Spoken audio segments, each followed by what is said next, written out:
मैं हूं यासिर चीफ और आप देख रहे हैं how to take YouTube channel. तो चलें शुरू करते हैं आज की ये वीडियो में नज़र आने वाला शू हमारे घरों दफ्तरों वगैरह में बहुत ज़्यादा इस्तेमाल होता है, लेकिन इन शू के अंदर कट नहीं लगा होता। कुछ खास किस्म के शू होते हैं जिनमें कट लगा होता है।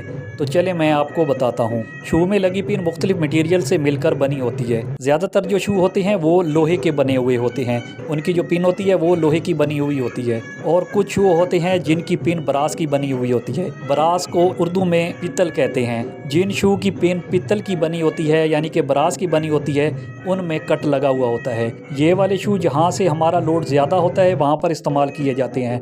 ज़्यादा लोड होने की वजह से ये गर्म हो जाते हैं। गर्म होने की वजह से ये पिन थोड़ा फैलने लगती है।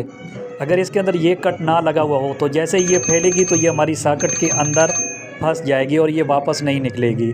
इसलिए इसके अंदर ये कट लगाया जाता है। यहाँ तक तो आपको समझ लग गई होगी कि कट लगाने की असल वजह क्या है। और दूसरा हमारा क्वेश्चन ये था कि इसकी पिन दूसरी पिनों से, जो हमारी फेज़ और न्यूट्रल वाली जो दो पिनें हैं, उनसे ज़्यादा लंबी क्यों होती है। इस पिन की लंबी होने की वजह ये होती है कि जब हम इसको सॉकेट में, शू को सॉकेट में लगाते हैं तो आगे हमारे साथ इस शू के साथ कोई लोड साथ कनेक्ट होता है, कोई मोटर वगैरह या इस तरीके कोई चीज़ भी इसके साथ कनेक्ट होती है।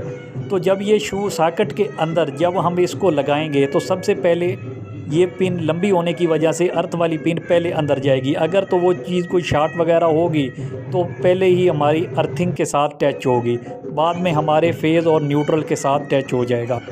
उम्मीद करता हूँ कि आज की ये वीडियो आपको अच्छी लगी होगी। वीडियो अच्छी लगी हो तो लाइक, सब्सक्राइब और शेयर ज़रूर कीजिएगा। मिलते हैं नेक्स्ट वीडियो में।